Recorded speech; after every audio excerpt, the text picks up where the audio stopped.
Vatanen, Peugeot, vainqueur du rallye de l'Atlas. C'est peut-être leur dernière victoire pour deux raisons. Parce que le règlement des rallyes africains, qui sortira en juin, ne présage rien de bon.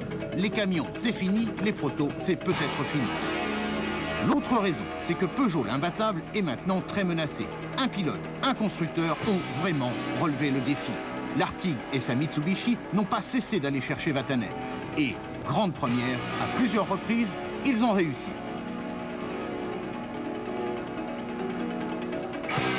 Alors, les autres se battent pour les places derrière. Ratet, sur le prototype Toyota, gardera de justesse la troisième place. Mais il a fallu qu'ils prennent des risques. Pourquoi? Pour battre les ranchs de Zaniroli et Tambay, dont les voitures sont maintenant dépassées. Ratet a battu aussi Jackie X sur sa Lada Pop, qui a eu des problèmes en début de rallye. Au passage, coup de chapeau à l'équipage Bouscari-Saladini, vainqueur en groupe 2, c'est-à-dire les voitures de série améliorées. Ratet a battu Oriol, surnommé le Crabe. Ici, en revanche, la conception de la voiture est très en avance, peut-être trop. Et puisque l'on parle d'avance, revenons sur les premiers. Voici une image que l'on n'a jamais vue. Vatanen va se faire dépasser à la régulière. En grand seigneur qu'il est, Harry se range franchement sur le côté. Et avait des problèmes, pas du tout. La preuve, elle reprendra tout de suite derrière. C'est un grand moment du rallye.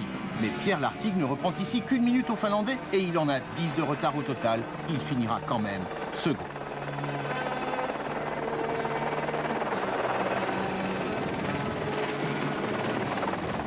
En moto, voici l'histoire du rallye de l'Atlas. Ce jour-là, Morales est le seul des pilotes de tête à suivre le route book. Il sera le seul à trouver la bonne piste.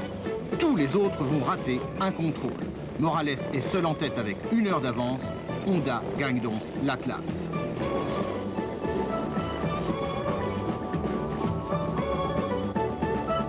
Derrière, c'est la panique. Lallet, vainqueur l'an dernier, est parmi les victimes. Au bivouac d'Agadir, 2 jours avant l'arrivée, on peut croire que tout est joué. En tête, c'est sûr, mais derrière, on n'aime pas la morosité. Alors, la bagarre continue. Raymondis, premier privé. Ce qu'il voulait surtout, c'est battre les ranges officiels. C'est fait. Il laisse aussi derrière lui 2 Mitsubishi et 2 Peugeot. Raoul Raymondis est une sorte de seigneur. Il a même failli prendre la 3e place à la Toyota officielle de Ratet. Pas de morosité non plus chez les motards. La KTM de Scott Harden prend la 2e place devant Viardo. Avec Rayet, ils étaient 4 à moins d'1 minute l'un de l'autre. La fin du rallye a été chaude. Pas de morosité non plus à l'arrivée. Marrakech est une sorte de must absolu. Sur le podium, Vatanen propose à Moulay Ahmed, le 2e personnage du royaume, de l'emmener faire un tour. En fait, ce sera plusieurs tours.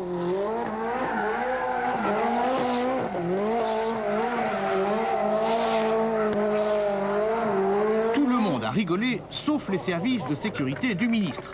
Voilà une belle fin de rallye. Et quoi qu'il en soit, vivement le prochain.